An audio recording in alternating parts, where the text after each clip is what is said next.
ముందరికి కుర్చీలు ఉన్నాయన్న, దయచేసి ముందర రావండి. ఇటువైపు ఇంకా చైర్స్ ఖాళీగానే ఉన్నాయి, దయచేసి ఇటువైపు.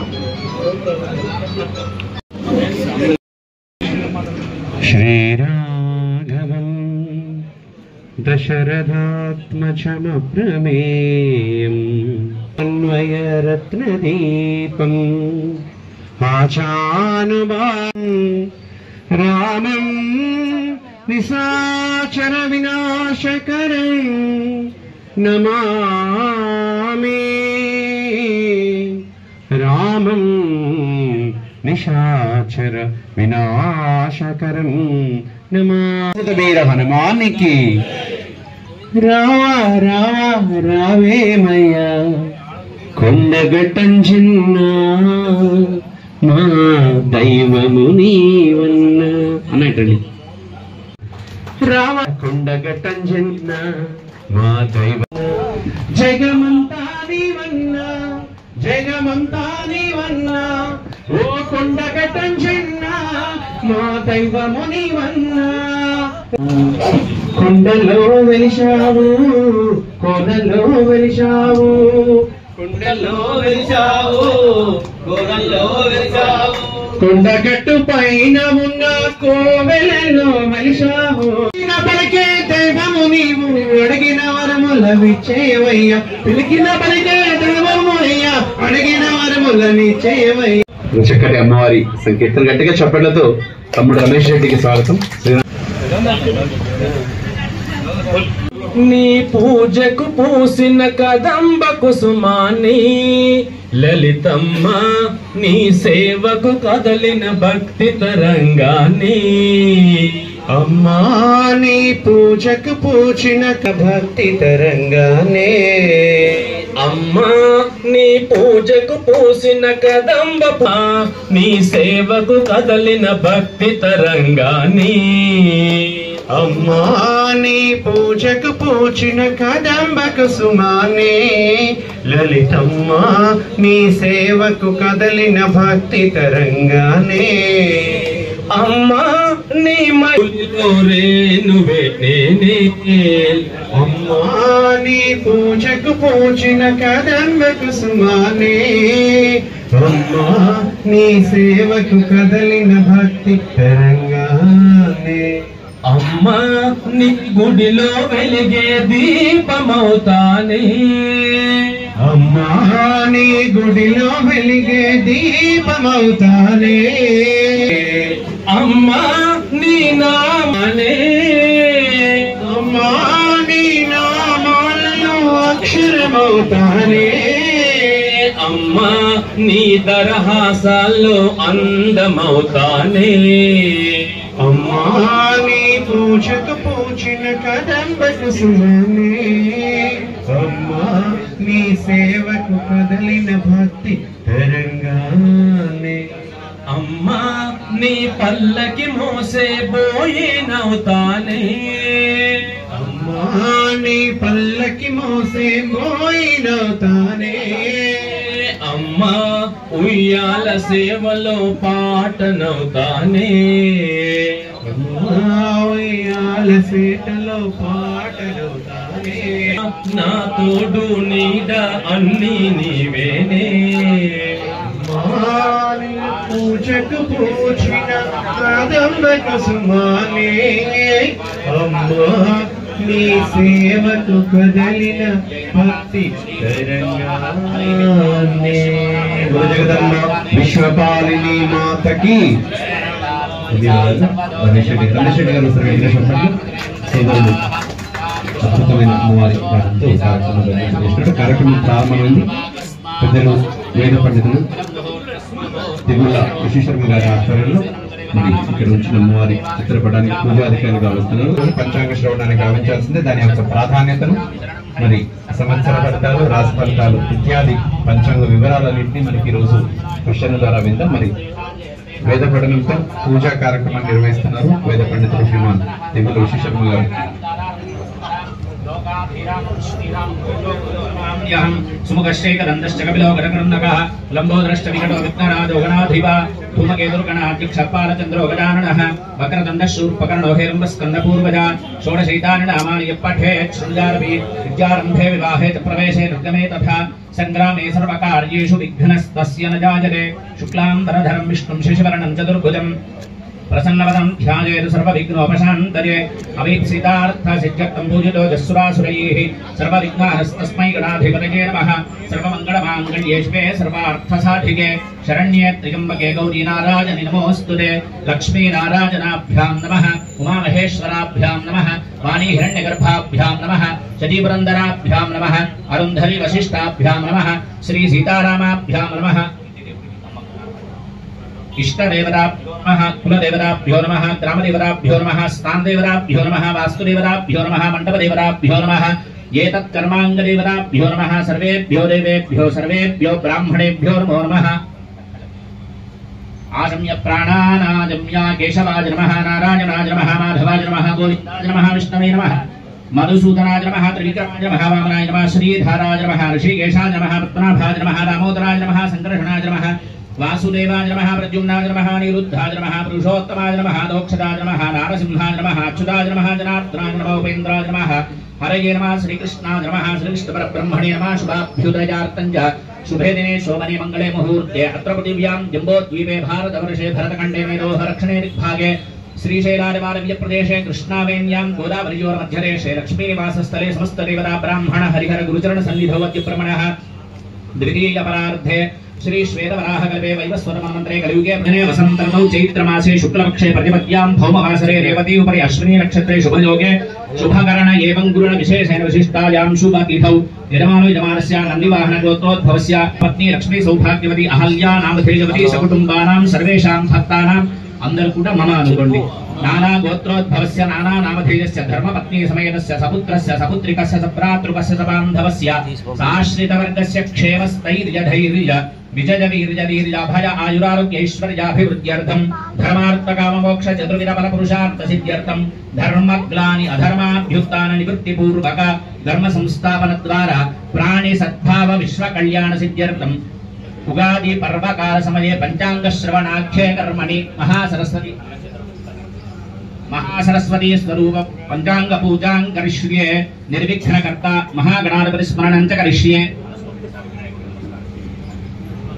गणानान्त्वा गणपति गुंहवामहे कविं कवीनामुपमश्रवस्तमं ज्येष्ठराजं ब्रह्मणां ब्रह्मणस्पद आनशृण्वन्नोदिभिः सीदसादरं महागणाधिपतये नमः प्रार्थना नमस्कारान् समर्पयामि प्रणो देवी सरस्वती वादेभिर्वादिनीवती धीनामवित्रयवतो या कुन्देन्दु तुषारहाळ धवला या शुभ्रवस्त्रावृता या वीणावरदण्डमण्डितकरा या श्वेतपद्मासना या ब्रह्माच्युत शङ्करः प्रभृतिभिर्देवैः सदा पूजिता सा मां पातु सरस्वती भगवती शेषजाड्यापः शरदिन्दु समाकारे परब्रह्मस्वरूपिणी वासरापीठनिलये सरस्वती नमोस्तुते महालक्ष्मी नमः महासरस्वत्यै नमः ध्यायामि ध्यानं समर्पयामि शारदा शारदाम्बोजवदना वदनाम्बुजे सर्वदा सर्वदास्मात् सन्निधिं सन्निधिक्रियात् आवाहित मंडपस्थित देवताभ्यो नमः पृथ्वी तत्त्वात्मकं गंधं समर्पयामि हरिद्राचूर्णं समर्पयामि कुङ्कुमादि पटवासद्रव्यानि समर्पयामि माल्यादेवी सुगन्धीनि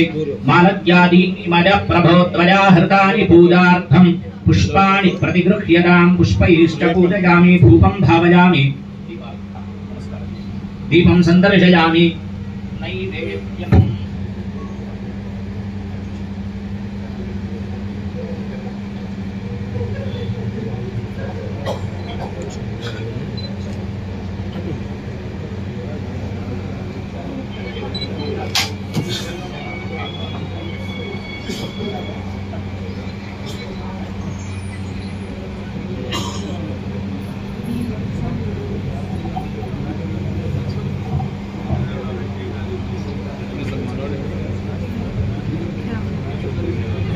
निवेदयामि गायत्र्यां प्रोक्ष्या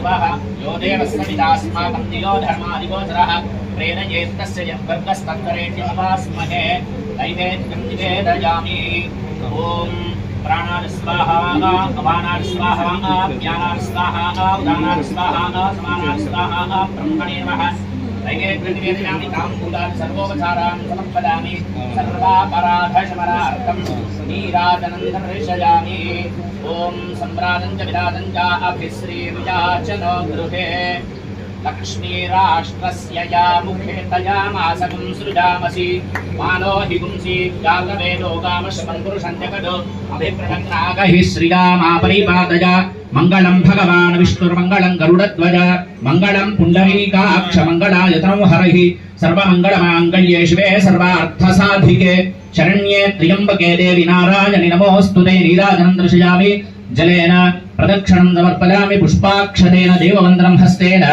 आत्मरक्षां धारयामि नेत्ररक्षां धारयामि जगदम्बा महाराज्ञी की जगदम्बा विश्वपालिनी माता की गुणाशंकर भगवान की श्रीनिवास भगवान की प्रार्थना नमस्कारान् समर्पयामि महालक्ष्म्यै च विद्महे सर्वशक्त्यै च धीमहि तन्नो देवी प्रचोदयात् वाग्भवाय विद्महे महातपाय धीमहि तन्नो वाणी प्रचोदयात् मंत्रपुष्पाञ्जलि समर्पयामि आत्मप्रदक्षिणीक नमस्कारान् समर्पयामि अनया ध्यानावाहनादि संभवित उपचार पूजया परमेश्वर सुप्रीणातु परमेश्वरार्पणमस्तु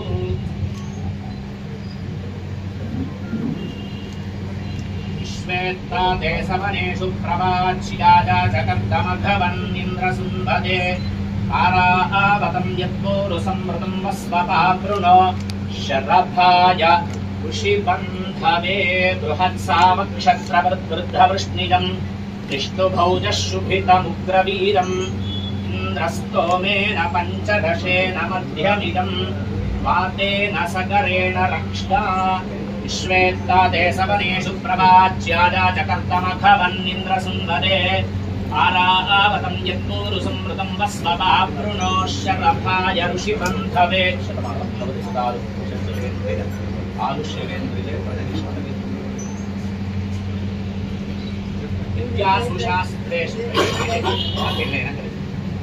सुशास्त्रेषु विवेकदीपे स्वाद्येषु वाक्येषु जगात्मदन्या ममत्वकर्तेति महान्धकारे विभ्रामयन्त्ये ददतीव विश्वम्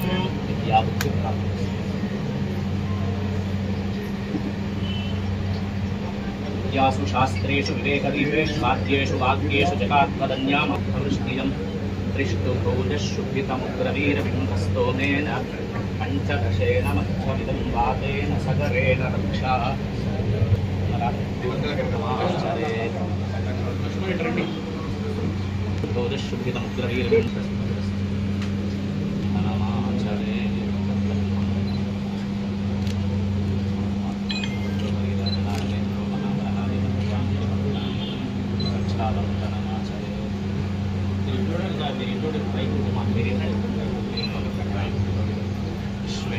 देशवनेषु प्रवाच्याजा जगत्समग्रवन्निन्द्रसुम्भते पारावतं यत्पूरुसंवृतं वस्वपावृणो शरभाय ऋषिबन्धवे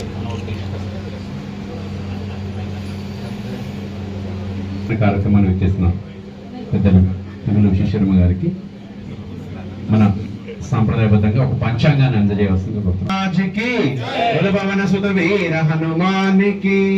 జగదంబా విశ్వపాలిని మాతకి ఎవరి ప్రదేశంలో వాళ్ళు కూర్చోవలసిన కూడా జగిత్యాల గళాన్ని వినిపించి చక్కటి పేరు తెచ్చుకున్నారు. అక్కడి నుంచి వచ్చిన సమాచారం మేరకు నేను చెప్పడం జరుగుతా ఉంది. అమెరికా సంయుక్త రాష్ట్రాల్లో పెద్ద కార్యక్రమంలో పాల్గొని మరి ప్రభుతగణాభిసేవితం కవిత్తజంబూ ఫలసార భక్షణం कारकं नमामि विघ्नेश्वर पाद पंकजं वागीशाद्या सुमनसः सर्वार्थानामुपक्रमे यं नत्वा कृतकृत्यास्तु तं नमामि गजाननं शारदा शारदाम्भोजवदनावदनाम्बुजे सर्वदा सर्वदास्माकं सन्निधिं सन्निधिकृतादु वचांसि वाचस्पतिमत्सरेण साराणि लब्धुं ग्रहमण्डलीव ముక్తాక్షిసూత్రత్వముపైతి యస్యాః సా సుప్రదాస్తు సరస్వతీవః. గురుబ్రహ్మా గురుర్విష్ణుః గురుర్దేవో మహేశ్వరః గురుః సాక్షాత్ పరబ్రహ్మ తస్మై శ్రీ గురవే నమః. వందే గురు పదద్వంద్వం అమాంమానసగోచరం రత్నశుక్ల ప్రభామిశ్రం అతర్క్యం త్రైపురం మహది. శ్రేయాంసి వో దిశదు యస్య సితాభ్రశుభ్రాః విప్రాజతే సురసద్విరమౌళిమాలామృత ప్రవితామృతవాహినీవః. ఓం నమః ప్రణవార్థాన శుద్ధ జ్ఞానమూర్తయే నిర్మలాయ ప్రశాంతాయ దక్షిణామూర్తయే నమః. అస్మద్గురుభ్యో నమః. బ్రహ్మాండ నాయకుడైనటువంటి ఒక పరబ్రహ్మ స్వరూపంలో ఉండే పరమాత్మ యొక్క దివ్య చరణ సన్నిధానానికి శతధ సహస్రద శిరస్సు వంచి నమస్సులు అందజేస్తూ కూర్చున్న పెద్దలందరికీ మన ఎమ్మెల్సీ జీవన్ రెడ్డి గారి యొక్క భవనములో పంచాంగ శ్రవణానికి అందరినీ ఆహ్వానించిన శుభాకాంక్షలు తెలియజేస్తూ, అందరికీ క్రోధి అంటే ఒక అనుమానం ఏమేర్పడింది అంటే క్రోధం ఎక్కువ ఉంటుందేమో అని. వాస్తవానికి కూడా క్రోధి అంటే అర్థం కూడా అదేనట. కానీ ఆ క్రోధం భగవంతుడు అవతారం ఎత్తినప్పుడు ఎందుకోసం క్రోధంలో ఉంటాడో తెలుసు మనందరికీ. దాన్ని సూచించేదే సాక్షాత్తు లక్ష్మీ నృసింహ అవతారం. అంతేకాకుండా అదే క్రోధముతో రాక్షస సంహారానికి ఉపక్రమించింది జగన్మాత అయినటువంటి ఒక భద్రకాళీదేవి. మరి దేనికోసం ఇదంతా అంటే దుష్ట శిక్షణకై శిష్ట రక్షణకై. అటువంటి యొక్క దుష్ట శిక్షణ తొలగి శిష్ట రక్షణ పరిపాలనా విధానం బాగుగా జరగాలని అటు శ్రీమన్నారాయణుణ్ణి శ్రీ అమ్మవారిని మనసారా ప్రార్థన చేస్తూ పంచాంగ శ్రవణం మీరందరూ ఉదయం నుంచి దాదాపుగా ఉదయం నుంచి అంటే నిన్నటి నుంచే మన చరవాణి అంటే మనకు ఉండేటువంటి ఒక మొబైల్లో వింటూనే ఉన్నాం. పంచాంగ శ్రవణం వలన ఏమి ఫలితం కలుగుతుంది, అసలు పంచాంగాన్ని మనము నమ్మవచ్చా నమ్మరాదా, జ్యోతిష్ శాస్త్రము శాస్త్రీయమైనదేనా కాదా అనేటువంటి ఒక అనుమానాలు మనకు ప్రతిక్షణం రేకెత్తుతుంటాయి. ఎందుకు అనంటే పంచాంగం అంటేనే మంచి చెడులు చెప్పేది. అటువంటి మంచి చెడులు చెప్పినప్పుడు మంచి జరగకుండా చెడు జరిగినా, చెడు సంకల్పం పెట్టుకొని మంచి జరిగినా ఇది మన దానికి వ్యతిరేకతగా జరుగుతుంది అనేటువంటి ఒక భావన ప్రతి వాళ్ళ మనసులో ఉంటుంది. మరి దీనికి ప్రత్యామ్నాయం ఏం చేస్తారు అంటే శాస్త్రము ఎప్పుడైనా తప్పు చెప్పదు, శస్త్రము ద్వారా ఉపక్రమించేదే శాస్త్రము అని మనకు పెద్దలు చెప్తారు. రాముని యొక్క శస్త్రము నుంచి బాణము ఎట్లాగైతే వెళుతుందో అది ఎంత సత్యమో శాస్త్రజ్ఞులు చేసినటువంటి యొక్క ప్రతి విషయం కూడా సత్యమైనదే. మరి ఈ పంచాంగంలో ఏముంటుంది అంటే లేదు అనేది చెప్పడానికి అవకాశం లేదు. మనకు ఒక మంచి జీవన విధానాన్ని తెలియజేస్తుంది. అంటే ఇది ఉగాది రోజే ఎందుకు చెప్తాము అని అంటే చతుర్యుగ సహస్రాణి బ్రహ్మణో దినముచ్యతే అంటుంది శాస్త్రం. 4 మహావేల యుగాలైతే బ్రహ్మదేవుడికి ఒక రోజట. అటువంటి ఆయుష్ కలిగినటువంటి ఒక బ్రహ్మదేవుడు ఏం చేసినాడు, సృష్టిని ప్రారంభించిన రోజు కనుక దీనికి యుగాది అని. అంతేకాకుండా దీనికి రాజును దర్శించాలట. మరి రాజును దర్శించేటువంటి అవకాశం అందరికీ ఉండకపోవచ్చు. మరి ఎవరిని దర్శించుకోవాలి అని అడిగితే శాస్త్రం చెప్తుంది రాజాది రాజైనటువంటి ఒక రాజశేఖరుడు పరబ్రహ్మ స్వరూపంలో ఎక్కడనో ఒక దగ్గర నిలిచి ఉన్నాడు అర్చామూర్తిగా.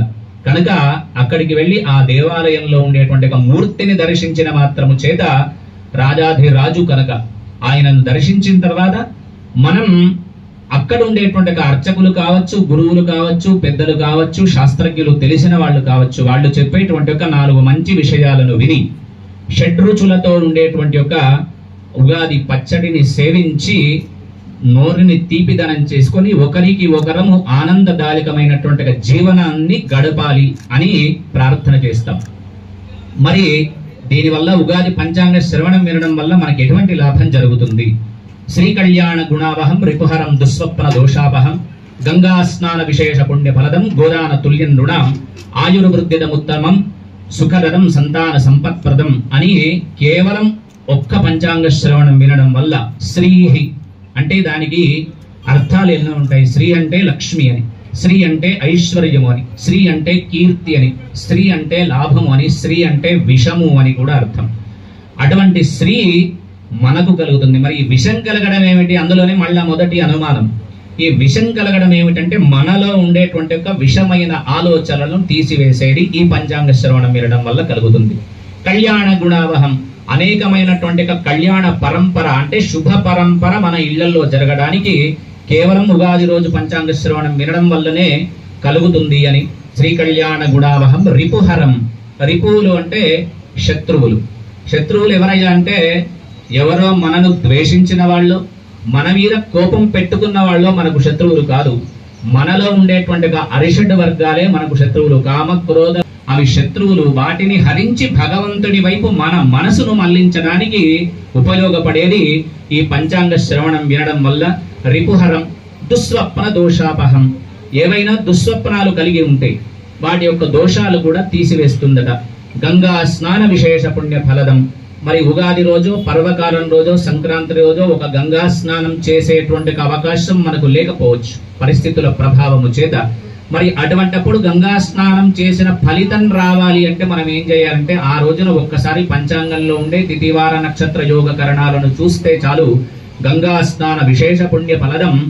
గోదానం చేసే అవకాశం ఇప్పుడు లేదు, చేద్దామన్నా పెంచుకునే వాళ్ళు లేరు కనుక అటువంటి గోదానం ఫలితం రావాలి అంటే ఏం చేయాలంటే పంచాంగం చదవాలి. గోదాన తుల్య నృణాం ఆయుర్వృద్ధిదముత్తమం. ఈ పంచాంగ శ్రవణాన్ని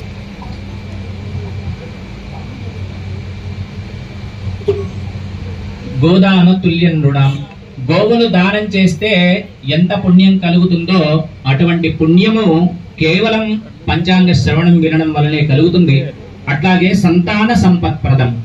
సంతానము అంటే మనకు తెలిసినది మన ఇళ్లలో వివాహమైనటువంటి ఒక దంపతులకి సంతానం కలగడాన్ని సంతానం అంటాం. కానీ వాగర్ధావివ సంపృక్తౌ వాగర్త ప్రతిపత్తయే జగతః పితరౌ వందే పార్వతీ పరమేశ్వరు. కేవలం ఒక కుటుంబంలో ఒక శిశువుకు తల్లిదండ్రులు ఉండవచ్చు, కానీ లోకంలో ప్రప్రథమంగా ఉండేటువంటి తల్లిదండ్రులు ఎవరయ్యా అంటే పార్వతీ పరమేశ్వరులు. అటువంటి పార్వతీ పరమేశ్వరుల యొక్క సంతానమైన మనందరికీ ఆయురారోగ్య భోగభాగ్యాలు కలుగుతాయట. సంతాన సంపత్ప్రదం. అంతేకాకుండా ఇంకా ఏముంటుంది పంచాంగం వినడం వల్ల? అసలు పంచాంగం అంటే ఏమిటి అంటే తిథి వార నక్షత్ర యోగ కరణాలు. ఇవన్నింటినీ దార్శికులైనటువంటి ఒక ప్రాచీన ఋషులు ఒక శాస్త్రం ప్రకారం సూర్య చంద్రాదుల యొక్క గమనాన్ని నిర్ణయించి సూర్యోదయం ఎప్పుడు జరుగుతుంది, సూర్యాస్తమయం ఎప్పుడు జరుగుతుంది అనేటువంటి ఒక నిర్ణయాన్ని నిర్దేశించిన శాస్త్రం. మరి దీన్ని శాస్త్రజ్ఞులు ఎట్లా నిర్దేశించినారంటే మనకు ప్రథమంగా ఉండేది బ్రహ్మ సృష్టి ఆరంభం కంటే ముందుగా చతుర్ముఖాల నుంచి వేదాన్ని సృష్టించినాడు బ్రహ్మదేవుడు. ఆ బ్రహ్మదేవుడు సృష్టి నుంచి వచ్చినటువంటి ఒక వేదాలలో ఉండేటువంటి ఒక అంగాలే జ్యోతిష్య శాస్త్రం. దాంట్లో ఒకటి. అటువంటి ఒక జ్యోతిష్ శాస్త్రం నిజమైందా అంటే సూర్యోదయం ఎన్నింటికి జరుగుతుందో మనకు ఒక పంచాంగం తెలుపుతుంది. అదే సమయానికి సూర్యోదయం అవుతుంది, అదే సమయానికి సూర్యాస్తమయము అవుతుంది. పోనీ ఇవేవి మనం రోజు చూడకపోవచ్చు. సంవత్సరంలో మనకు కనిపించేటువంటి గ్రహణాలు ఏవైతే ఉంటాయో అవి ముందుగానే ఫలానా రోజున అమావాస్య రోజు ఈ గ్రహణం ఉందని, పౌర్ణమి రోజు చంద్రగ్రహణం ఉంది అని మనకు పంచాంగం ముందే తెలుపుతుంది. ఆ పంచాంగంలో తెలిపిన సమయం ప్రకారమే అటువంటి గ్రహణాలన్నీ మనకు ఏర్పడుతున్నాయి. ప్రత్యక్షంగా జ్యోతిష్ శాస్త్రము ప్రమాణం అని తెలపడానికి ఇంకా వేరే మనం ఏం చెప్పక్కర్లేదు. అటువంటి దార్శనికమైనటువంటి ఒక ప్రజల యొక్క జీవన గమనం ఆయా నక్షత్రాల్లో ఆయా రాశుల్లో మనం జన్మించినప్పుడు మన యొక్క జీవన విధానం ఎట్లా ఉండాలి. అంతేకాకుండా కేవలం ప్రజల యొక్క జీవనం నడపాలి అంటే ప్రధానమైంది వ్యవసాయం. ఈ వ్యవసాయ రంగం ఎట్లా నడుస్తుంది? ఏ వారం రోజున యుగాది ప్రారంభం అవుతుందో ఆ రోజుకు ఉండేటువంటి అధిపతి ఎవరో, ఆ అధిపతికి సంబంధించినటువంటి పంట ఏమిటి, ఏ భూమిలో పంట పండుతుంది, ఎంత పంట పండుతుంది, ఏమి పంట పండిస్తే ప్రజలకు సౌకర్యంగా ఉంటుంది అని తెలిపే అద్భుతమైన ప్రమాణ గ్రంథం జ్యోతిష్య శాస్త్రం. అటువంటి వ్యవసాయ రంగంలో ఉండేటువంటి వాళ్ళందరికీ వాళ్ళు పండించే పంటల్లో పటుత్వం ఉంటేనే మనందరికీ కడుపులోకి వెళుతుంది. కనుక అటువంటి వ్యవసాయ రంగంలో ఉండే వ్యవసాయదారులకి కూడా ఏ వైపు నుంచి ఏ వైపు పంట ప్రారంభం చేయాలి, ఏ పంట పండించాలి అనే ప్రమాణాన్ని తెలిపేటువంటి ఒక ప్రమాణ గ్రంథమే ఈ జ్యోతిష్య శాస్త్రం. మరి అందరం ఇక్కడ కూర్చున్నాం. ఇదంతా పంచాంగం గురించి మనకు అవసరం లేదు. మనం ఏదో జన్మ నక్షత్రంలో పుట్టినాం, ఆ నక్షత్రానికి సంబంధించిన ఆదాయ వ్యయాలు తెలుసుకుంటే మనం ఏం చేయాలనే ఆతృత ప్రతి వాళ్ళలో ఉంది.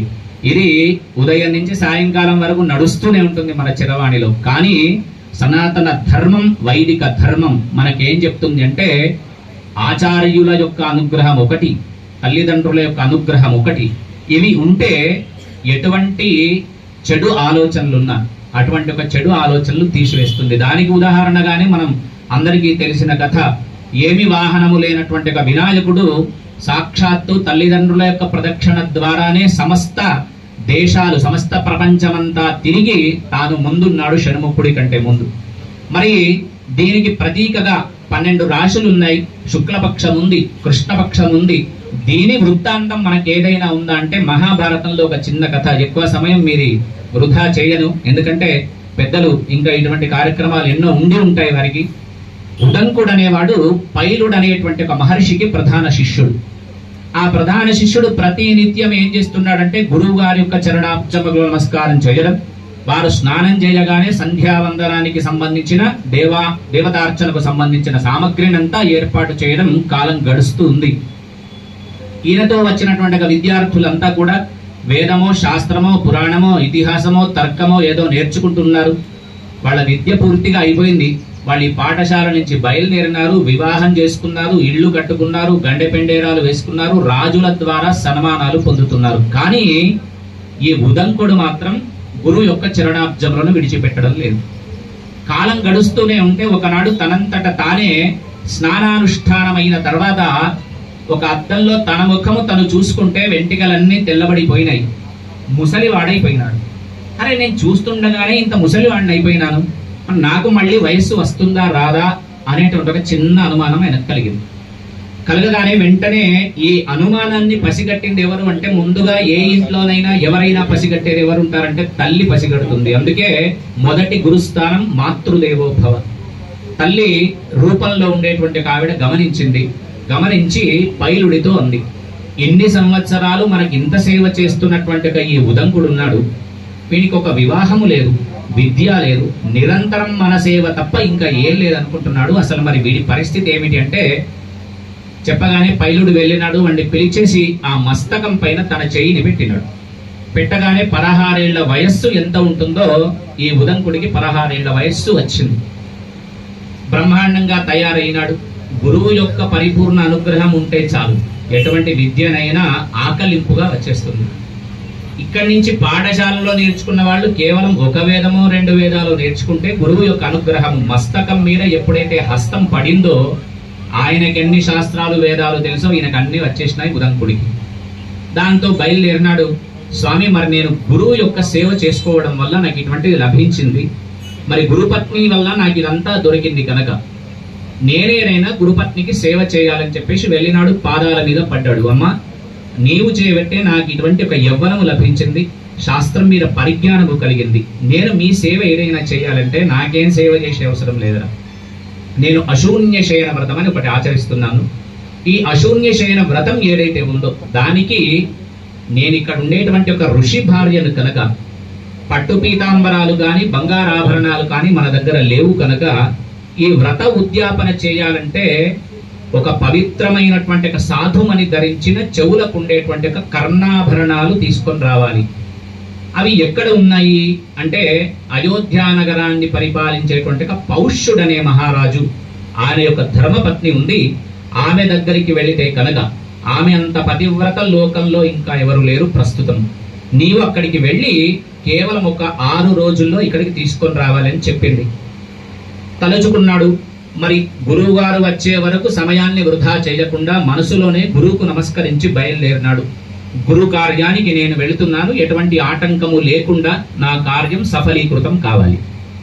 ప్రార్థన చేసి బయలుదేరేసరికి ఒక పెద్ద ఎత్తు పైన ఒక మంచి సర్వాలంకార శోభితుడైనటువంటి ఒకడు కనిపించి ఎదురుగా వచ్చినాడు. నీవు వెళ్లే కార్యం సక్రమంగా జరుగుగాక అని ఆశీర్వదించినాడు. అంతేకాకుండా ఆ వృషభములో నుంచి వచ్చినటువంటి ఒక పేడ ఏదైతే ఉందో అది కొద్దిగా తిని వెళ్ళమని చెప్పినాడు. చెప్పగానే అట్లాగే ఆయన ఆజ్ఞ తీసుకొని పేడను తీసుకున్నాడు, బయలుదేరినాడు. పౌష్య మహారాజు గారి యొక్క అంతఃపురం దగ్గరికి వెళ్ళి చూడగానే పౌష్యుడు గుర్తుపట్టినాడు, నువ్వు సామాన్యుడివి కాదు, పైలుడి యొక్క శిష్యుడివి, నీవు ఉదంకుడివి, నీకు వచ్చినటువంటి ఒక కార్యం నాకు తెలిసింది. అంతఃపురానికి వెళ్లే సమయం మధ్యాహ్నం పూట రాజులు అంతఃపురానికి వెళ్ళకూడదు కనుక మా సేవకులు ఉన్నారు, వాళ్ళు మిమ్మల్ని తీసుకుని వెళ్ళి మహారాణి దగ్గరికి తీసుకుని వెళితే ఆమె కరుణాభరణాలు ఇచ్చివేస్తుంది అని చెప్పేసి ఈయన ఏమి చెప్పక ముందే ఆ రాజుగారు చెప్పినాడు. చెప్పగానే వెళ్ళినాడు సేవకులతో పాటు. అంతఃపురం ప్రవేశం చేయగానే సేవకులంతా మహారాణి గారికి నమస్కారం చెప్తున్నారు. అక్కడ ఒక బంగారు ఆసనం వేసి ఉంది. నమస్కారం చేస్తే ఈ ఉదంకుడికి ఆవిడ కనిపించడం లేదు. సేవకులేమో నమస్కారం చేసి, అమ్మా ఈయన పైలుడి శిష్యుడు ఉదంకుడు మీ దర్శనార్థమై వచ్చినాడు అని. ఈయనకేమో ఆవిడ కనిపించడం లేదు. ఒకసారి 2 సార్లు 3 సార్లు చూసినాడు. రాజు దగ్గరికి వెళ్ళి, రాజా, నేను ఎంత బ్రాహ్మణ్ణి అయినా ఒక గురువు కార్యక్రమం కోసం గురువు కార్యంగా మీ దగ్గరికి వచ్చి భిక్ష ఎత్తుకున్నా, నాకు కనిపించినటువంటి ఒక అంతఃపురానికి పంపించి మీ సేవకుల ద్వారా నన్ను హేళన చేస్తున్నావా అని అడిగినాడు. అయ్యో అట్లా కాదయ్యా, పైలుడంటే సామాన్యుడు కాదు, పైలుడి శిష్యుడివి, నువ్వు సామాన్యుడివి కాదు. కానీ మా మహారాణి దర్శనం కావాలంటే ఒక నియమం ఉంది. ఎక్కడ అశుచి ఉంటుందో అక్కడ అంతఃపురంలో మహారాణి కనిపించదు. సేవకులు శుచిగా ఉన్నారు కనుక వాళ్ళకి కనిపించింది. నీవు అశుచిగా లేవు అనే అధికారం నాకు లేదు, ఎందుకంటే సాక్షాత్తు పైలుడి శిష్యుడివి నీవు, నీ పేరు ఉదంకుడు కనుక మరి నీవు అశుచిగా ఉన్నావు అనే అధికారం నాకు లేదు కనుక నువ్వు ఎట్లా అశుచి అయినావో ఆలోచించుకోమన్నాడు. తాను నెమరు వేసుకున్నాడు. ప్రయాణం ప్రారంభమైన నుంచి ఆ ఎద్దు పైన వచ్చిన వాడు పేడ తిన్న తర్వాత ఏం చేయాలి అంటే భోజనమైన తర్వాత ఆచమానం చేయాలి, ఒక నియమం. ఓహో, నేను ఈ ఆచమానం చెయ్యకపోవడం చేత నాకు ఈ మహారాణి కనిపించడం లేదని సెలయేరు దగ్గరికి వెళ్ళి ఆచమానము చేసి మళ్ళీ ఇక్కడికి వచ్చేసరికి మహారాణి కనిపించింది. వృత్తాంతమంతా చెప్పినాడు. కర్ణాభరణాలు ఇచ్చింది. ఇచ్చి వీటిని జాగ్రత్తగా చూసుకో. ఈ కర్ణాభరణాల కోసం తక్షకుడు అనేటువంటి ఒక రాక్షసుడు నిరంతరం, ఆ సర్ప మహారాజు తక్షకుడు అనే సర్పము దీనికోసం తిరుగుతుంది, జాగ్రత్తగా తీసుకుని వెళ్ళి మీ గురువు యొక్క భార్యకు అప్పగించమన్నది. బ్రాహ్మణ్యమ్మ, నన్ను చూస్తే ఎవరు చూస్తారు, ఈ పంచెలో ఇవి కట్టుకుంటానని చెప్పేసి పంచెలో కట్టుకున్నాడు. బయలుదేరినాడు. సూర్యాస్తమయం అవుతుంది. చెరువు దగ్గర ఈ వస్త్రాన్ని పక్కకు పెట్టినాడు. స్నానము చేసి అర్ఘ్యప్రదానం ఇస్తున్నాడు. ఈ లోపల వెంబడించిన తక్షకుడు కాస్త ఈ కర్ణాభరణాలను తీసుకుని వెళ్ళినాడు. వెళ్ళేసరికి గురువు కార్యం ఆగిపోయింది. ఎట్లా, ఏం చెయ్యాలి, ఎవరిని ప్రార్థన చెయ్యాలి అని ఆలోచన చేస్తే ఎవరిని ప్రార్థించినా ఎవరిప్పుడు ప్రత్యక్షం అవుతారో లేదు. ఎవరు ప్రత్యక్షం కావాలన్నా ప్రప్రథమైన వాడు గురువు కనుక కేవలం ఒక గురువును స్మరించినాడు.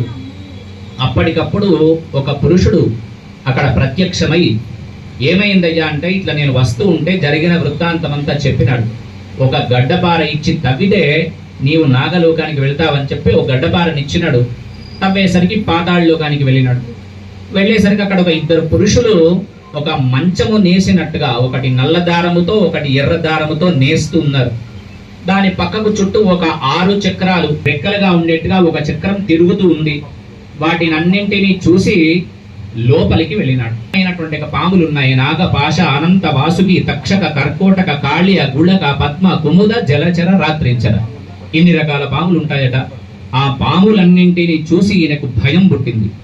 వీటన్నింటిలో తక్షకుడెవరు, ఎట్లా ప్రార్థన చేయాలి, మళ్ళీ నా ఆభరణాలు ఎట్లా తీసుకోవాలని బాగా ఆలోచన చేసినాడు. ఆలోచన చేసి అందరినీ ప్రార్థన చేసినాడు. ఎవరు రాలేదు.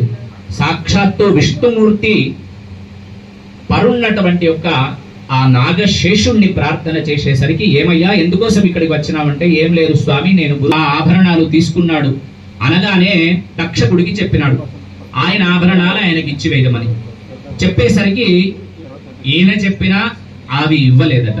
ఇవ్వకపోయేసరికి మళ్ళీ గురువును ప్రార్థన చేసేసరికి అక్కడ ధర్మంతో ఉండే ఒక ఆవు ప్రత్యక్షమైంది.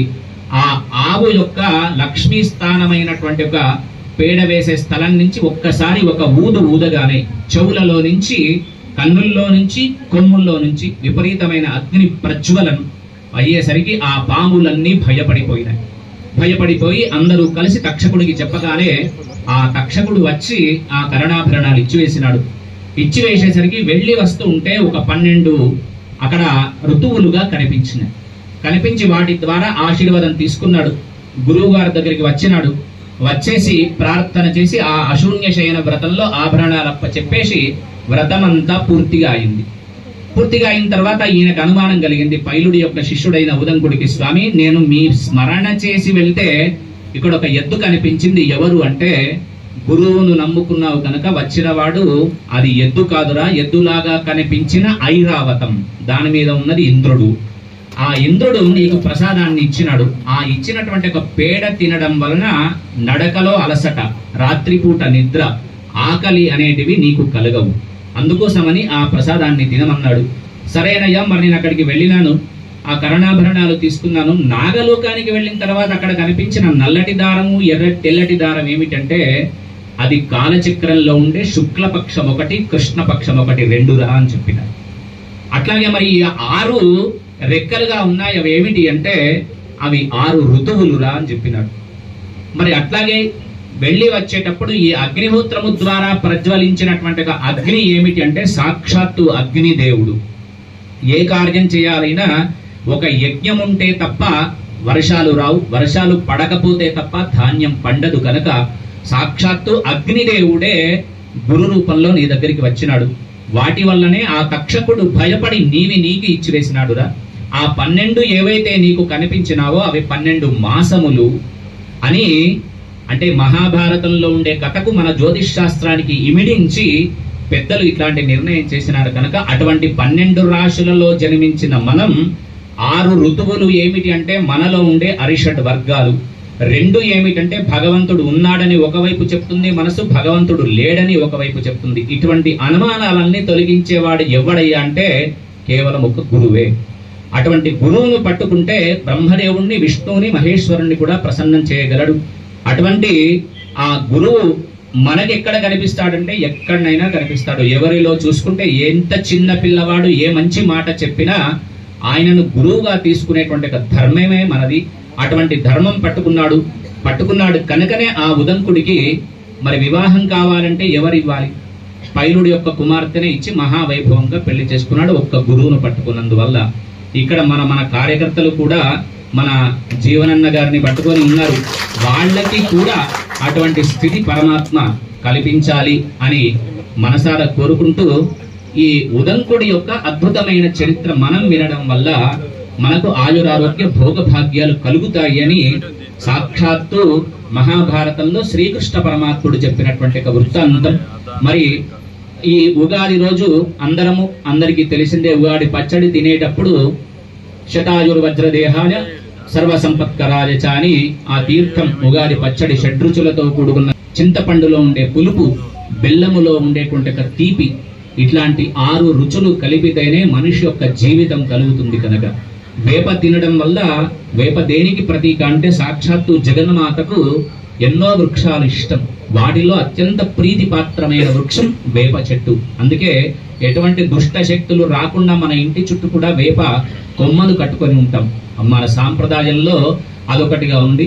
అటువంటి వేపను తినడం వల్ల మనలో ఉండేటువంటి అశుచి దుష్ట ఆలోచనలన్నీ తొలగిపోయి యోగము క్షేమము కలుగుతుంది అని చెప్పి మనకు శాస్త్ర ప్రమాణం తెలుపుతూ ఉంది. ఇక మనం పంచాంగంలోకి ప్రవేశిస్తే ప్రతి సంవత్సరం ఒక్కొక్క సంవత్సరానికి 9 మంది నాయకులు ఉంటారు. ఈ సంవత్సరం కూడా 9 మంది నవనాయకుల్లో రాజు అంగారకుడు, రాజు యొక్క వాహనము నావయింది. మంత్రి సేనాధిపతి, అర్ఘ్యాధిపతి, మేఘాధిపతి శని, సస్యాధిపతి నీరసాధిపతి అంగారకుడు, ధాన్యాధిపతి చంద్రుడు, రసాధిపతి బృహస్పతి, పశుపాలకుడు యముడు, స్థాన సంరక్షకుడు బలరాముడు. ఇట్లా నవనాయకులు. ఉపనాయకులు కొంతమంది వస్త్రాధిపతి బృహస్పతి, పరీక్షక పురోహితుడు గజాధిపతుడు గ్రామనాయకుడు, దేవాధిపతి ధనధాన్యాధిపతి కుజుడైనాడు, గ్రామపాలకుడు శనేశ్వరుడైనాడు. శనికి అశ్వాధిపత్యంతో పాటు అనేక ఆధిపత్యాలు ఇచ్చినారు. గణకుడు బుధుడైతే వృక్షాధిపతి చంద్రుడు, సర్పాధిపతి బుధుడు, మృగాధిపతి శుక్రుడు, దైవజ్ఞుడు ఫలాధిపతుడు శుక్రుడైనాడు. మరి ఈ నాయకులు ఇంతమంది ఎందుకోసం అంటే మనందరికీ తెలిసిందే, మీరందరూ నాయకులే. కనుక ఒక రాజు పరిపాలించాలి అంటే సరైనటువంటి ఒక మంత్రి సేనాధిపతి ఉంటేనే ఆ రాజ్యం అద్భుతమైనటువంటి ఒక పరిపాలన కొనసాగుతుంది. కనుక ఈనాడు రాజు కుజుడు అయినందువల్ల ఎటువంటి ఫలితం కలుగుతుంది అంటే పాలకుల మధ్య చిన్ని విరోధాలు ఏర్పడతాయట.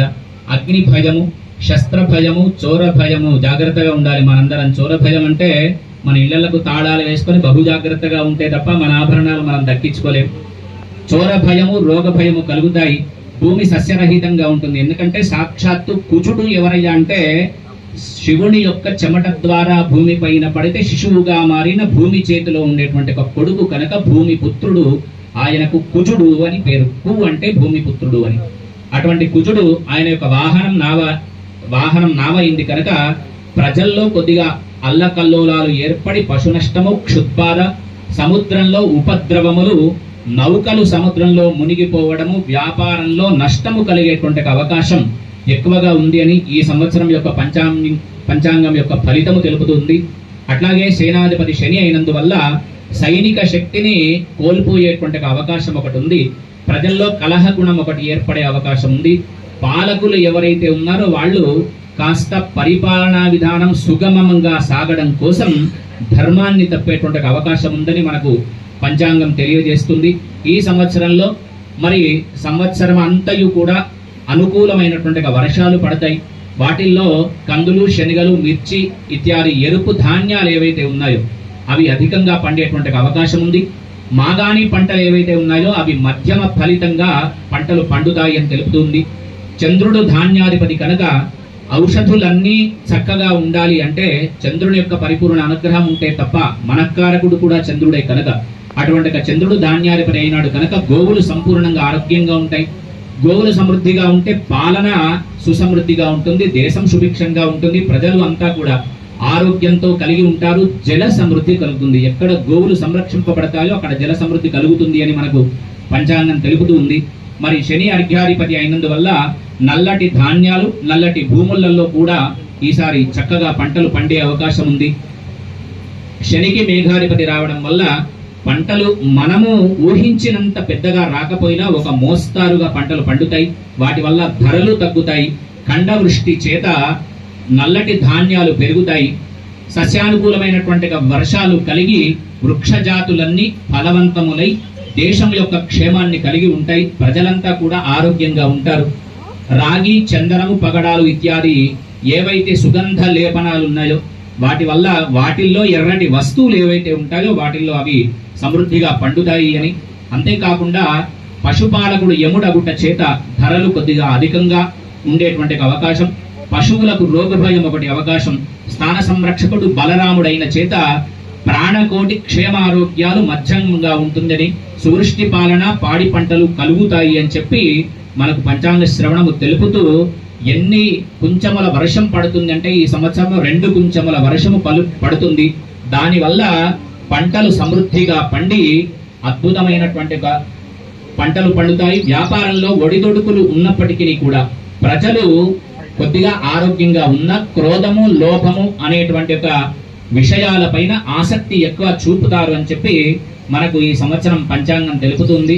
మరి ప్రజారంజకమైనటువంటి జీవన విధానం సాగాలి అంటే ముందు చెప్పుకున్నట్టుగా రైతులు మనకు ఆదర్శకులు కనుక వాళ్ళు పండించేటువంటి పంట ఏదైతే ఉందో పడమటి నుంచి తూర్పు దిక్కుగా దుక్కి దున్నడం వల్ల పంటలు అద్భుతమైనటువంటి పంటలు పండుతాయి అని, అది మృగశిర కార్తె రోజున పండిస్తే ఇంకా ఎక్కువ ఫలితాలు ఇస్తాయని ఈ సంవత్సరం తెలుపుతుంది. ఆ మృగశిర కార్తె 8 జూన్ 2024 సంవత్సరం శనివారం రోజున ఉంటుంది. అట్లాగే ఆర్ద్ర ప్రవేశం పొద్దున 22/6 జూన్ 2024 8:17 ఆర్ద్ర ప్రవేశం అవుతుంది. దానివల్ల సువృష్టి, సస్యవృద్ధి కలుగుతుంది. వర్షము, ధాన్యము 11 పాళ్లు ఉంది ఈ సంవత్సరం. శీతము 5 పాళ్లు అయితే తృణము 13 పాళ్లు, ఆచారము, అనాచారము సమానంగా 7 పాళ్లు ఉన్నాయి. పుణ్యము, పాపము సమానంగా ఉన్నాయి 5 పాళ్లు. జన్మాని, మరణాని అవి కూడా సమపాళ్లలో ఉన్నాయి. దేశ ఉపద్రవము 11% అయితే దేశ స్వాంతన 9% ఉంది. చోర భయము 19% అయితే దానికి నివారణ 9 పాళ్లు దొరికేటువంటి అవకాశం ఉంది. అగ్ని భయము 15 పాళ్లు అయితే తన నాశం 5 పాళ్లు ఉంది. శాంతి 19 పాళ్లు, అతివృష్టి 17 పాళ్లు అయితే అనావృష్టి 3 పాళ్లు ఉంటుంది. విప్రవృద్ధి 3 పాళ్లు, క్షత్రియ వృద్ధి 5 పాళ్లు, వైశ్య వృద్ధి 4 పాళ్లు, శూద్ర వృద్ధి 5 పాళ్లు, జ్ఞానము, అజ్ఞానము 10 పాళ్లుగా ఈ సంవత్సరం మనకు తెలుపుతుంది. ప్రతి సంవత్సరం లాగా ఈ సంవత్సరం కూడా వాస్తు కర్తరి అని ఒకటి ఉంటుంది. ఆ కర్తరి ఉండేటువంటి ఒక సమయంలో ఎటువంటి శిలాదారు పనులు అంటే ముగ్గు పోయడం కానీ దర్వాజా స్థాపన చేయడం కానీ చేయకూడదు కనుక 4 మే నుంచి 24 జూన్ వరకు మనకు వాస్తు కర్తరి ఉంటుంది. అట్లాగే మౌఢ్యములు ఈ సంవత్సరం 4, 5 ఇవన్నీ మనకు అవసరం లేకపోయినా మనం వినాలి. ఎందుకంటే పంచాంగ శ్రవణం ఒకటే రోజు వింటాం కనుక ఈ ఒక్కరోజు వినడం వల్లనే శుభాలు కలుగుతాయనే ఉద్దేశం చేత పంచాంగ పఠనమే తప్ప మన రాశిలో మన నక్షత్రంలో పుట్టిన వాళ్ళకి ఆదాయ వ్యయాలు ఎంత, ఖర్చు ఎంత, ఏమి నివారణ చేసుకోవాలనేది ముందు ఒక్క 2 నిమిషాల్లో ఉంటుంది.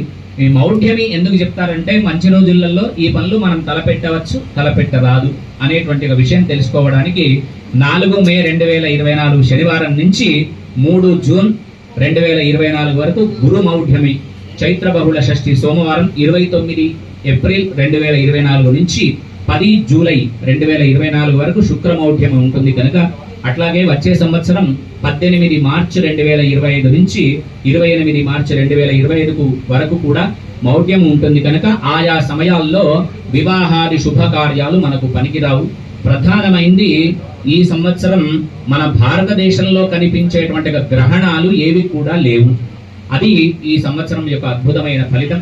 అట్లాగే గురువు ఒక రాశిలో నుంచి ఒక రాశిలోకి మారినప్పుడు పుష్కరాలు ఏర్పడతాయి.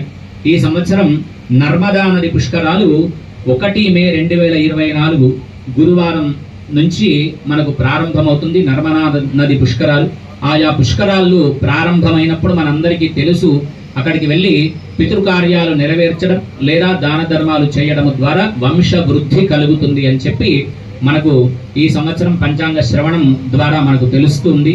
ఇక మన నక్షత్ర రాశుల్లోకి ప్రవేశిస్తే మేషరాశి వాళ్ళది 8 ఆదాయం 14 ఖర్చు. అయితే మనకు అనుమానం ఏముంటుందంటే 8 రూపాయలు సంపాదిస్తే 14 రూపాయలు ఎట్లా ఖర్చు చేస్తామని. ధర్మబద్ధమైన ఖర్చు కాబట్టి, అంటే ఒక వివాహం చేయడం కావచ్చు, లేదా ఒక ఇల్లు కొనుక్కోవడం కావచ్చు, కట్టుకోవడం కావచ్చు, అటువంటి అద్భుతమైన ఫలితాలు కలుగుతాయి. మరి మేషరాశి వాళ్ళకి 4 రాజపూజ్యం అయితే 3 అవమానం. వృషభ రాశి వాళ్ళది 2 ఆదాయం 8 వ్యయము. అట్లాగే రాజపూజ్యము 7 అయితే రాజ్య అవమానము 3. మిథున రాశి వాళ్ళది సమానంగా ఉంది, ఆదాయం వ్యయము. కర్కాటక రాశి వాళ్ళది 14 ఆదాయము 2 వ్యయము. సింహరాశిలో జన్మించిన వాళ్ళది 2 ఆదాయం 14 ఖర్చు. మన జీవనన్న గారిది సింహరాశి, ఉత్తర ఫల్గుణి నక్షత్రమే. ఆ 2 ఆదాయం 14 ఖర్చు అంటే మనందరి కోసం, ప్రజల కోసం, తన కోసం ఎన్నో ధార్మికమైనటువంటి కార్యక్రమాలు జరిపి అటువంటి వ్యయానికే వారు ఖర్చు చేయవచ్చు. కన్యా రాశి వాళ్ళది సమానం, 5 ఆదాయం 5 వ్యయం. తులారాశి వాళ్ళది 2 ఆదాయం 8 వ్యయం. వృశ్చిక రాశి వాళ్ళది 8 ఆదాయం 14 వ్యయం. ధనుస్సు రాశిలో జన్మించిన వాళ్ళది 11 ఆదాయం 5 ఖర్చు. మకర రాశిలో జన్మించిన వాళ్ళది, కుంభరాశిలో జన్మించిన వాళ్ళది సమానంగా 14 ఆదాయము 14 వ్యయము. మీనరాశిలో జన్మించిన వాళ్ళది 11 ఆదాయం అయితే 5 వ్యయము. ఈ విధంగా ఆదాయ వ్యయాలు, ఇంత ఆదాయం ఇంత ఖర్చు ఉంటే ఏం ఫలితం కలుగుతుంది అంటే, మనము సింహరాశిని కనుక ఆలోచిస్తే 2 ఆదాయం 14 ఖర్చు అనుకుందాం. అవి రెండింటినీ కలపాలి. కలిపితే 16 అవుతుంది. అందులో నుంచి 1 తీసివేయాలి. 1 తీసివేస్తే 15 అవుతుంది. దాన్ని 4 చేత భాగహారం చేయాలి. భాగహారం చేస్తే శేషము 3 మిగులుతుంది. కనుక సింహరాశిలో జన్మించిన వాళ్ళకి ఏం ఫలితం కలుగుతుంది అంటే, ప్రజల యొక్క యోగక్షేమం కోసం చెమట నోడ్చి కష్టపడి ప్రజలలో మంచి సుస్థిరమైన స్థానాన్ని సంపాదించడం అనేది ఈ సంవత్సరం పంచాంగం సూచిస్తుంది. అట్లా ఆయా రాశుల ఆదాయ వ్యయాలను కలిపి 1 తీసివేసి 4 చేత భాగహారము చేస్తే ఒక్కొక్కటి శేషము వస్తే ఏమి ఫలితం కలుగుతుందో మనకి ఈ సంవత్సరం అంతా తెలుపుతుంది.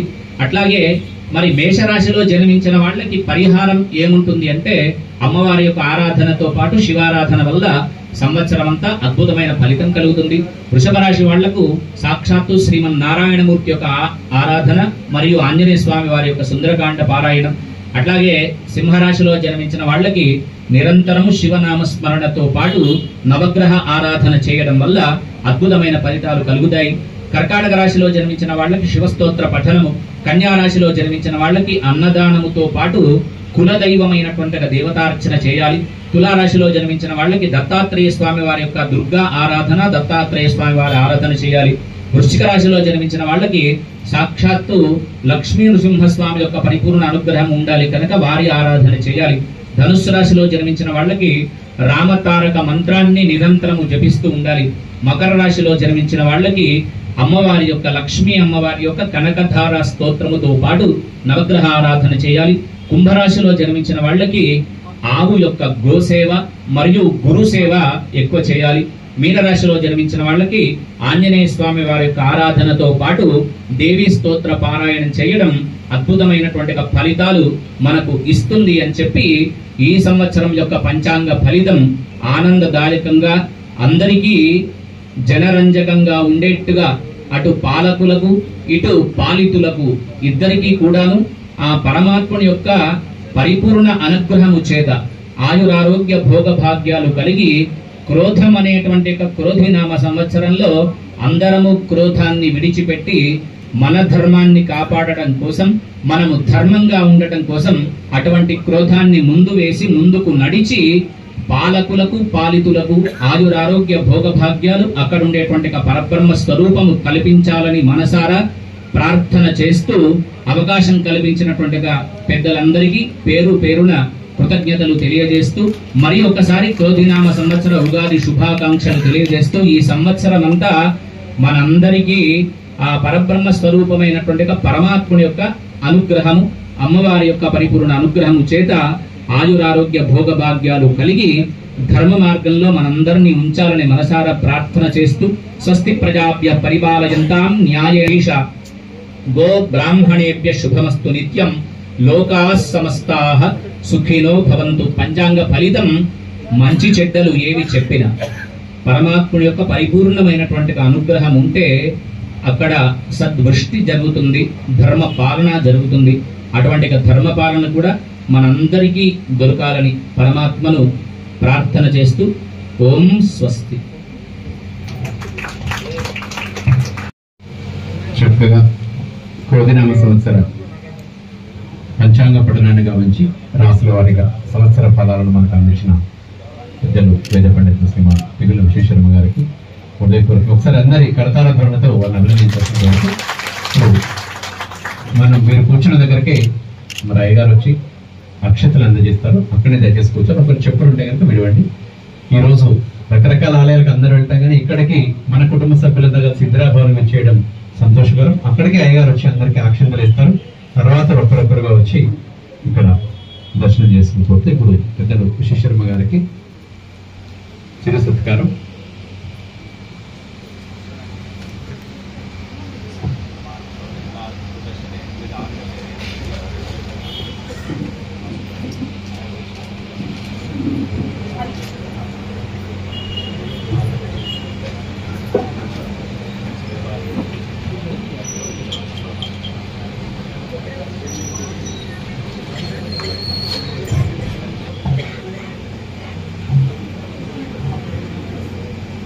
ఈనాటి కార్యక్రమం ఇచ్చేసిన కుటుంబ సభ్యుల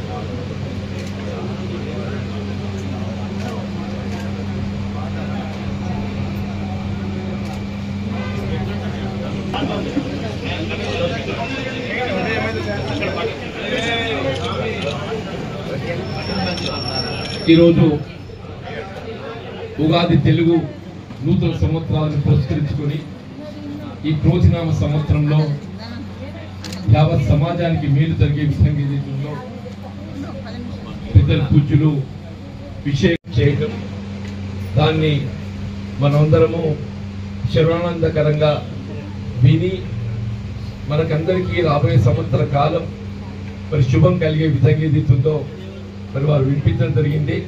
ఇక్కడ వాస్తవంగా ఈనాటి పంచాంగ శ్రవణ కార్యక్రమంలో పాల్గొన్నటువంటి మన జిల్లా కాంగ్రెస్ అధ్యక్షులు అట్లాగే ధర్మపురి శాస్త్ర సభ్యులైనటువంటి మిత్రులు అడ్లూరి లక్ష్మణ్ గారితో పాటుగా జగిత్యాల పట్టణ పురపాలక అధ్యక్షులైనటువంటి సోదరి అడవాల జ్యోతి గారు, ఇతర మిత్రులు సహచరులందరూ కూడా పాల్గొని ఈ కార్యక్రమాన్ని జయప్రదం చేసినందుకు అందరికి హృదయపూర్వకంగా ధన్యవాదాలు చెప్తూ రాబోయే సంవత్సర కాలం అంటే ఈ క్రోధినామ సంవత్సరం యావత్ ఏదైతుందో యావత్ సమాజానికి మేలు జరగాలని చెప్పంటే మరి పుష్కలంగా వర్షాలు కురిసి మరి పంటలు పండి మొత్తం నేనంతా పచ్చదనంగా కనబడాలి. ఆ విధంగా ఏదైతుందో భవిష్యత్తు మనకందరికీ మేలు జరగాలని చెప్పని ఆ భగవంతుని ప్రార్థిస్తూ ముఖ్యంగా రైతాంగం క్షేమంగా ఉంటే యావత్ సభ్య సమాజం క్షేమంగా ఉంటుంది. అట్లాగే రైతాంగంతో పాటు రైతు కూలీలే కానీ సమాజంలో ఉన్న నిరుపేద వర్గాలందరూ కూడా ఏ విధమైనటువంటి ఒక ఆర్థిక సమస్య లేకుండా దళితులే కానీ బలహీన వర్గాలే కానీ అల్పసంఖ్యాక వర్గాలే కానీ కుల మతాలకు అతీతంగా శాంతియుతంగా అందరం కూడా కలిసికట్టుగా ఉండే విధంగా ఏదైతుందో మరి ఈ సంవత్సరం గడవాలని చెప్పని నేను కోరుతూ మరొక్కసారి ఈ క్రోధినామ సంవత్సర శుభాకాంక్షలు అందరికీ తెలియజేస్తూ ఈనాటి కార్యక్రమాన్ని జయప్రదం చేసినందుకు అందరికీ నేను ధన్యవాదాలు చెప్తూ మిత్రులు జిల్లా కాంగ్రెస్ అధ్యక్షులు లక్ష్మణ్ కుమార్ గారు కూడా మనకు శుభాకాంక్షలు తెలపాలని చెప్పని కోరుతున్నాను. గౌరవనీయులు శాసనమండలి సభ్యులు పెద్దలు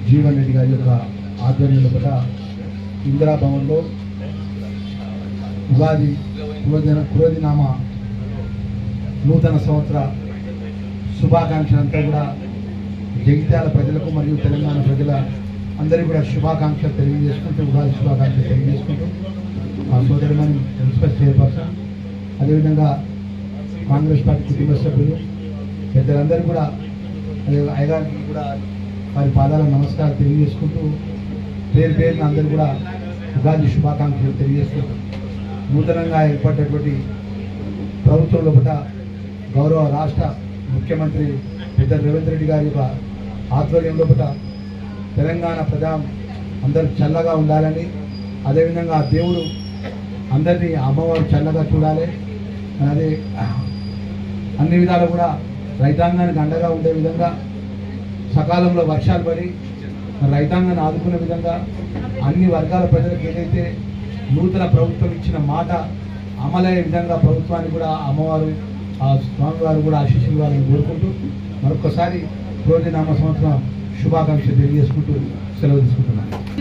ఇందిరాభవన్లో జీవనన్న గారి ఆధ్వర్యంలో మన ధర్మపురి శాసనసభ్యుడు ఇక్కడికి ఇచ్చడం జరిగింది. ప్రతి ఒక్కరికి హృదయపూర్వక కృతజ్ఞతలు తెలియజేస్తున్నాను.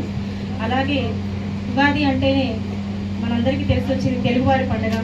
ప్రతి ఒక్కరికి క్రోధినామ సంవత్సర ఉగాది శుభాకాంక్షలు తెలియజేస్తూ ఈ సంవత్సరం ప్రతి ఒక్కరు ఆనందంగా ఉండాలి. ఎట్లాగో 7 రుచులు ఉంటాయి కదా, అలాగే ప్రతి ఒక్కరి జీవితంలో 6 రుచులు కలుపుకొని ప్రతి ఒక్కరు సంతోషంతో ఉండాలి. జగిత్యాల పట్టణ ప్రజలందరూ ప్రతి ఒక్కరు సంతోషంగా ఉండాలని మనస్ఫూర్తిగా కోరుకుంటూ అలాగే జీవనన్నకు ప్రతి ఒక్కరూ ఆశీర్వాదం ఇచ్చి ఆయన ఎంపీగా గెలిపించాలని మనస్ఫూర్తిగా ప్రతి ఒక్కరిని కోరుకుంటున్నాను.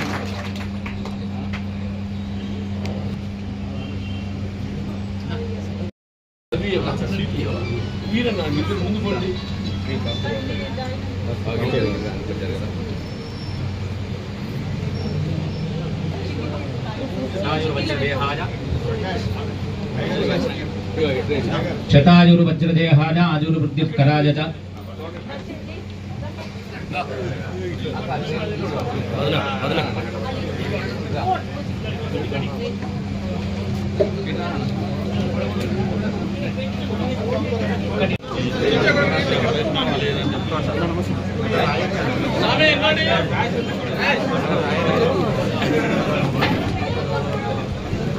చెప్పండి అందరూ. శతాయుర్ వజ్రదేహాయ సర్వసంపత్ కరాయ చ ఆయుర్వృద్ధి ప్రదం దేహి దేహి దేవి నమోస్తుతే. అందరు కూడా ఒకసారి నమస్కారం చేసుకొని దాన్ని సేవించండి.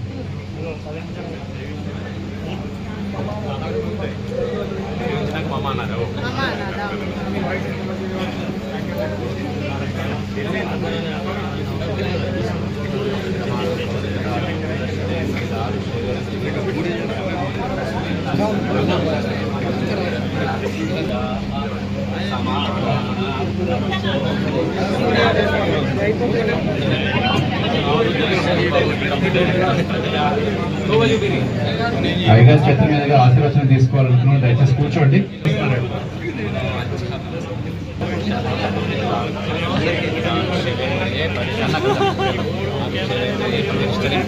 మీడియా మిత్రులకు కూడా అందరికీ ఉగాది శుభాకాంక్షలు. మీ అందరికీ కూడా యోగం క్షేమం జరగాలి. మీ వాళ్ళందరూ బాగా పైసలు ఇవ్వాలి.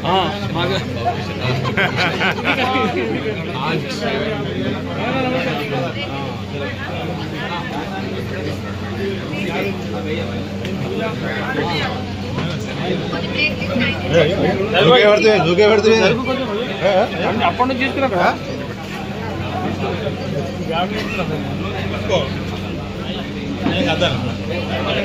జరుగుమంటున్నా జరుగుమంటున్నా ఏం చేయాలి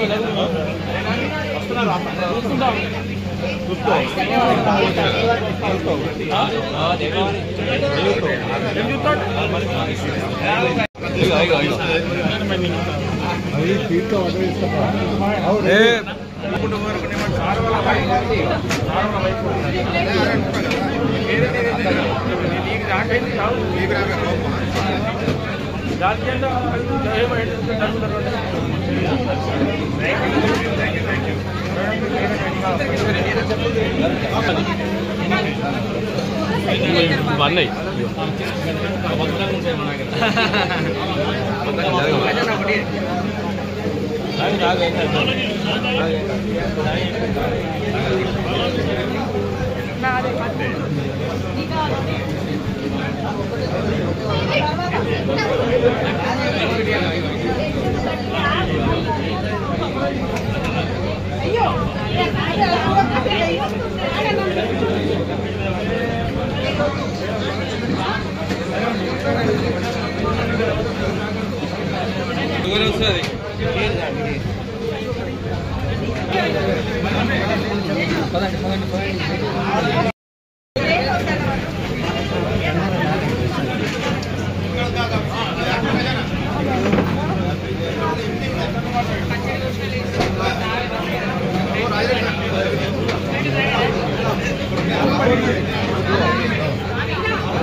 అయిపోయారా?